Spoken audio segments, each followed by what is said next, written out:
Assalamualaikum warahmatullahi wabarakatuh. Perkenalkan, nama saya Rahil Marik Sahadi, NIM 222-1010-924. Yang pertama, saya akan menjelaskan proses turun, pengumpulan, serta penerbitan Al-Quran. Proses turunnya Al-Quran atau biasa disebut dengan Nuzulul Quran terdiri dari dua kata, yaitu Nuzulul dan Al-Quran. Maksud dari kata nuzulul yaitu penyampaian informasi wahyu kepada Nabi Muhammad SAW dari alam gaib ke alam nyata melalui perantara malaikat Jibril alaihi salam. Peristiwa Nuzulul Quran terjadi pada malam Jumat 17 Ramadan di Gua Hiro tahun ke-41 dari kelahiran Nabi Muhammad SAW. Peristiwa tersebut dikisahkan dalam surat Al-Baqarah ayat 185. Ada beberapa pendapat tentang proses turunnya Al-Quran. Yang pertama yaitu pendapat Ibnu Abbas dan sejumlah ulama. Menurut pendapatnya, Al-Quran turun sekaligus ke Baitul Izzah. Yang kedua yaitu pendapat yang disandarkan pada Asy-Sya'bi. Menurutnya bahwa Al-Quran turun pada malam Lailatul Qadar. Pendapat ketiga dari sebagian ulama mengatakan bahwasanya Al-Quran turun berangsur-angsur ke Lauhul Mahfuz, kemudian ke Baitul Izzah. Berikut firman Allah yang mengatakan Al-Quran turun 3 tahapan. 1. Lauh Mahfuz. Surat Al-Buruj ayat 21-22. Yang kedua, Lauh Baitul Izzah. Surat Al-Qadar ayat 1. Tahap ketiga yaitu Baitul Izzah ke Rasulullah SAW. Surat Asy-Syura ayat 193 sampai 194. Pengumpulan Al-Quran ada beberapa masa. Fase pertama yaitu pengumpulan pada masa Rasulullah SAW. Pada masa ini, sahabat menuliskan Al-Quran pada pelepah kurma, lempengan batu, daun lontar, kulit atau daun kayu, atau bahkan tulang berulang binatang. Pada masa ini, sahabat menyodorkan Al-Quran pada Rasulullah SAW dalam bentuk hafalan maupun tulisan. Yang kedua yaitu pengumpulan Al-Quran pada masa Abu Bakar Asy-Siddiq, yang dimana pada masa itu terjadi perang Yamamah. Pada perang tersebut, sejumlah besar sahabat yang hafal Al-Quran wafat. Umar bin Khattab pun merasa khawatir akan hal ini. Lalu Umar menghadap kepada Abu Bakar Asy-Siddiq mengusulkan agar Al-Quran dikumpulkan lalu dibukukan. Nah, pada saat itu Abu Bakar As-Siddiq kurang setuju karena hal tersebut tidak dilakukan pada masa Rasulullah SAW. Namun setelah itu Abu Bakar pun pintu hatinya dibuka oleh Allah Subhanahu wa taala dan menyetujui usulan dari Umar bin Khattab. Selanjutnya, pengumpulan Al-Quran pada masa Utsman bin Affan. Pada masa ini terbentuklah Panitia 4. Pembahasan selanjutnya adalah tentang tertib ayat dan surah dalam Al-Quran. Tertib mushaf seluruhnya adalah taufiki dari Nabi SAW sebagaimana taufikinya tertib ayat. Pendapat ini dinisbahkan kepada Abu Bakar Al-Anbari, Abu Ja'far An-Nuhas, dan At-Tibi. Yang kedua, saya akan menjelaskan apa itu Makkiyah, Madaniyah, beserta contohnya.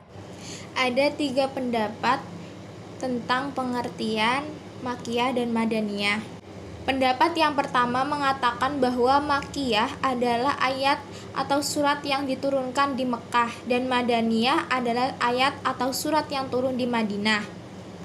Pendapat yang kedua yaitu menyatakan bahwa Makkiyah adalah ayat atau surat yang turun sebelum hijrah Nabi Muhammad SAW, sedangkan Madaniyah adalah ayat atau surat yang turun setelah Nabi Muhammad SAW hijrah.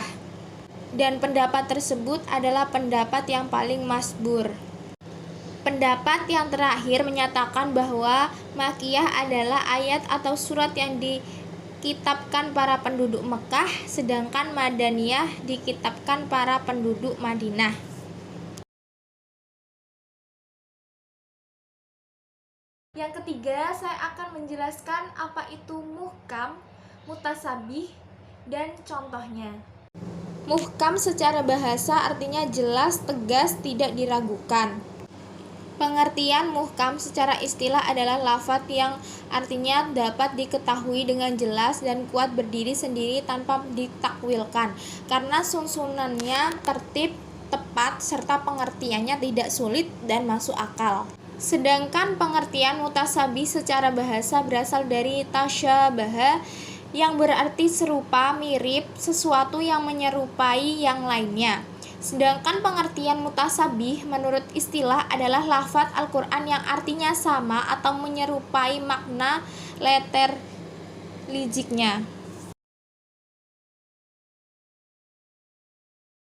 Yang keempat, saya akan menjelaskan apa itu nasih dan mansuh beserta contohnya. Nasah menurut bahasa artinya memindahkan sesuatu atau mengalihkannya dari satu kondisi ke kondisi lain, sementara ia sendiri, tetap sedia kala. Sedangkan secara istilah adalah seruan pembuat syariat yang menghalangi keberlangsungan hukum seruan pembuat syariat sebelumnya yang telah ditetapkan. Mansukh adalah hukum yang diangkat atau yang dihapuskan. Contoh seperti hukum iddah setahun penuh bagi wanita yang ditinggal mati suaminya. Juga bisa bermakna pengalihan seperti pengalihan hak yang terjadi pada masalah warisan. Yang kelima, saya akan menjelaskan satu contoh ayat tentang kisah dalam Al-Quran. Berikut kisah singkat Nabi Ismail yang rela berkorban. Ketika Nabi Ismail sudah besar, Nabi Ibrahim yang tengah mengunjunginya menyampaikan mimpi atau wahyu yang diterimanya dari Allah SWT. Hal tersebut tertuang pada Al-Quran Surah As-Saffat ayat 102. Ibrahim berkata, "Wahai anakku, sesungguhnya aku melihat dalam mimpi bahwa aku menyembelihmu, maka pikirkanlah apa pendapatmu." Ismail yang mendengar hal ini rupanya langsung meminta ayahnya untuk mengerjakan perintah Allah. Ia juga tak terdengar gentar dengan perintah itu. Bahkan ia rela berkorban demi taat kepada perintah Allah SWT dan ayahnya, Nabi Ibrahim. Kemudian Nabi Ibrahim pun tergerak hatinya untuk menjadi ikhlas dengan perintah Allah SWT. Dan ia pun bersiap untuk menyembelih Nabi Ismail. Akan tetapi, goresan pisau Nabi Ibrahim rupanya tak melukai leher Ismail. Ismail kemudian meminta Nabi Ibrahim melakukannya dengan memejamkan mata. Namun tak kunjung berhasil. Sayatan pisau itu sama sekali tidak melukai Nabi Ismail. Kemudian terdengar seruan Allah SWT yang tertuang pada surat Asy-Syaffat ayat 104 sampai 109. Kemudian Allah memberikan seekor kambing untuk disembelih menggantikan Ismail. Peristiwa tersebutlah yang menjadi cikal bakal dari ibadah kurban yang diperingati pada hari raya Idul Adha dalam setiap tahun Islam. Yang keenam, saya akan menjelaskan satu contoh ayat qasam dalam Al-Quran. Contoh pada ayat Al-Qiyamah, surah Al-Qiyamah ayat 3. Apakah manusia mengira bahwa kami tidak akan mengumpulkan kembali tulang berulangnya? Maksudnya, qasam dari ayat tersebut adalah pasti kamu akan dibangkitkan dan pasti kamu akan dihisab. Nah, ayat tersebut menguatkan kepastian adanya hari kebangkitan dan pembalasan atau biasa disebut dengan hisab kepada mereka kaum kafir Quraisy yang menganggap bahwasannya hari tersebut tidak ada setelah kematian. Yang ketujuh, saya akan menjelaskan satu contoh ayat tentang Amsal dalam Al-Quran. Berikut adalah unsur-unsur dalam Amsal. Nah, contoh Amsal yaitu ayat-ayat yang tentang sebaik-baiknya perkara adalah yang tidak berlebihan, adil, dan seimbang. Contohnya surat Al-Baqarah ayat 68 tentang sapi betina. Terus dengan firman Allah di surat Al-Furqan ayat 67 tentang nafkah dan lain sebagainya. Yang kedelapan, saya akan memberikan satu contoh ayat beserta tafsir, terjemah, dan takwilnya. Nah, lalu contoh tafsir ada di surat Al-Hajj ayat 30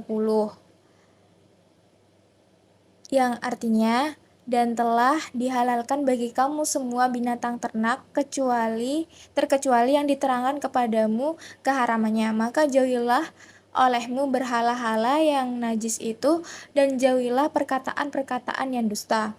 Maka ditakwilkan di surah Al-Fat ayat 10 yang artinya tangan dalam kurung kekuasaan Allah di atas tangan kekuasaan mereka.